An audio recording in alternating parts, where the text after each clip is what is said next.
মানে ভোটার তাদের মধ্যে থেকেই এজেন্ট হবে।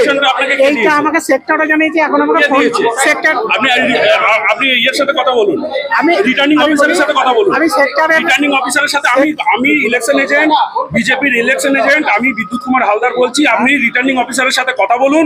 রিটার্নিং অফিসার যদি আপনাকে যদি বলে যে পার্শ্ববর্তী বুথের আমাকে একটু আগেও ফোন করেছিলেন, ফোন করেছিলেন, কমিশন থেকে ফোন করেছিলেন, সমস্যার কথা বললাম, তিনি ওদের সেক্টর যেটা বলেছেন সেটাই আমাকে। আপনি রিটার্ন দিন, রিটার্ন আমার কাছে তো নেই, আপনি রিটার্ন দিন। আমরা প্রিসাইডিং এর কাছে ভারতীয় জনতা পার্টির পক্ষ থেকে 56 নম্বর 80/56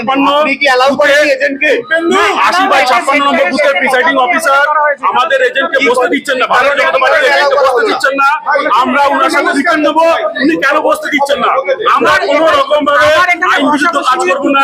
উনি রিটার্ন দেবেন, সেটা আমরা ইলেকশন কমিশনকে মেল করবো।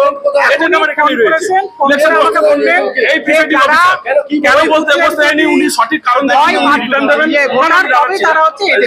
উনি রিটার্ন দেবেন, সেটা আমরা ইলেকশন কমিশন অফ ইন্ডিয়াকে মেল করব। আমাদের তো তাই মনে হচ্ছে উনি আমরা রাজনৈতিক দলের পক্ষ থেকে আমরা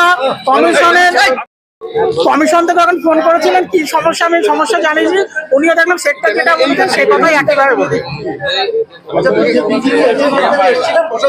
বিজেপি এসছিল, কিন্তু তারা হচ্ছে আমাদের যেহেতু বলেছে যেহেতু ওই বুথের যেহেতু মানে ভোটার নয়, সে কারণে সেখানে করা যাবে না। না না, এটা শাসক দলের হয়ে পক্ষপাতিত্ব করছেন বলে আমরা এটা বিশ্বাস করি। আমরা এই মুহূর্তে ওনার বিরুদ্ধে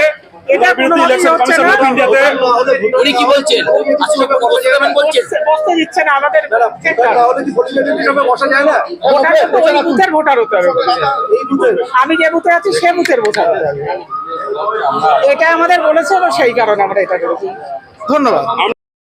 কমিশন থেকে এখন ফোন করেছিলেন, কি সমস্যা আমি সমস্যা জানিয়েছি, উনিও দেখলাম সেক্টর যেটা বলতেন সেই কথাই একেবারে বলি। বিজেপি এসছিল, কিন্তু তারা হচ্ছে আমাদের যেহেতু বলেছে যেহেতু ওই বুথের যেহেতু মানে ভোটার নয়, সে কারণে সেখানে করা যাবে।